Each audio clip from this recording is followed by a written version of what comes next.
Staccato XC fails the drop test.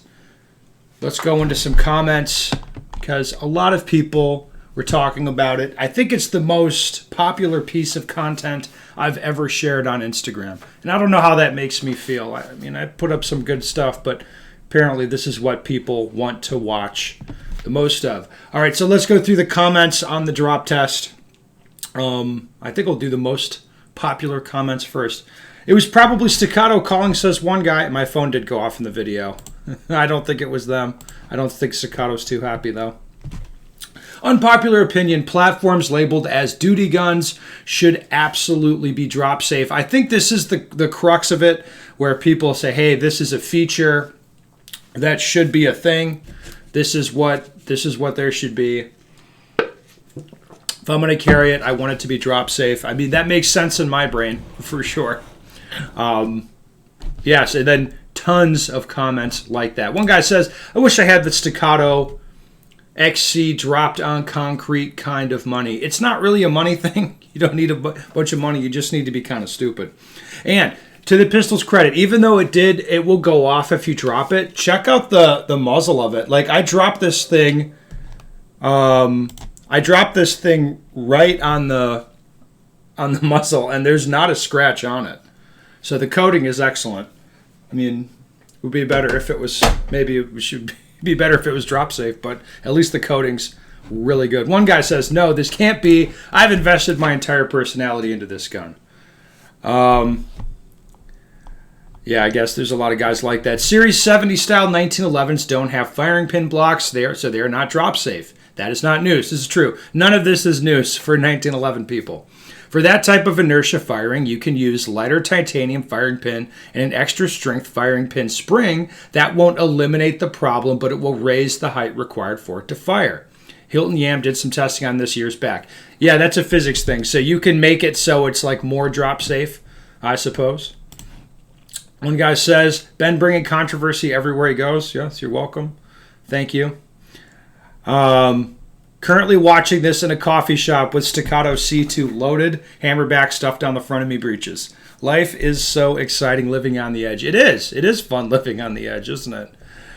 90s guns were just built different. HK USP comes to mind. Testing was so wild and thorough that it was never an issue in any way upon release. Greatly exceeded both German police and NATO requirement. Never been mirrored. I suppose, yeah. The gun doesn't have a firing pin stop like a Colt Series 80 or similar. For some reason, 1911 enthusiasts think that all innovation stopped at circa 1910 and kept bashing manufacturers, try to make the platform easier to adopt for duty carry in the modern era. Now, I do think that would be cool if Staccato or other manufacturers should offer that, like Series 70 trigger, so like a competition trigger, and if they could make a drops, like a firing pin block Series 80 type of thing that is drop safe. I think that would be cool, and then call that the duty trigger. I think the people would like that. There's one guy says, if you want it drop safe, you'll have a Series 80 Staccato. Yeah, okay. Then everyone will complain about crappy triggers. It's a vicious cycle, I suppose. See, the type of people that complain about crappy triggers are not the type of people that are buying that would want a drop safe Staccato anyway. One guy says, well, I can scratch getting that pistol off my list. Yeah, I suppose. One guy says, dang, thanks for the heads up. Okay. Thanks for showing me the drop test. For me, I would not consider this gun safe enough to carry as an EDC. It's really a range toy now. I am not surprised. As a range or competition gun, no problem. Just don't go crazy in modifying it to that point, though. To the point that if you cough, it's going to fire. As an LE duty gun, departments should think really hard before approving this, and it should not be marketed as such. As personal carry, you do you. Well, one thing I could say is there was a guy killed at a USPSA match. Well, there's been a couple in the last 5, 6, 7 years, something like that. One of them, I think in that case, this was in California, there was a guy killed at a match.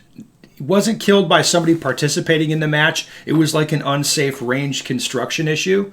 However, in New York, my understanding of what happened there a few years ago was a guy like made ready with his. It was a Shadow 2, I think. And then he dropped the pistol out of his holster somehow, and it hit the ground like this, like hit on the hammer or somewhere around like that. The gun went off and killed the range officer. So that's like a 1 in 10 million type of thing that happened there. But it has happened. So if you say, hey, the gun's not drop safe, it's just fine for the range or fine for matches, like, yeah, I guess, but there's still there has been an issue with that, and yeah, I don't know the answer. Let me put it this way: if USPSA banned pistols that are not drop safe, I wouldn't really be. I would be surprised if they did that because people wouldn't like it. But what could you really say? Because they've actually had an issue with it, and it does make sense that guns be drop safe, especially when you're running around. One guy says, hey, Ben, can you run the same test on the Staccato P when it comes in? Yes, for those frequent viewers, I do have a Staccato P on order. I pulled up the status of it here. I ordered it May 2nd. I got an update May 9th where it says pistol in production. So we will see. We will see if it's going to be, if it'll be coming. Maybe they'll cancel it. I don't know. Why would over 1,500 law enforcement agencies approve staccatos for duty use if this is a well-known issue for Series 70 fire control systems? Is that simply not a big enough concern for them due to a low chance of actually happening, or what? Seems like a big deal to me. I think probably it got approved with guys not really looking at that issue or not knowing about it or whatever. That would be my guess.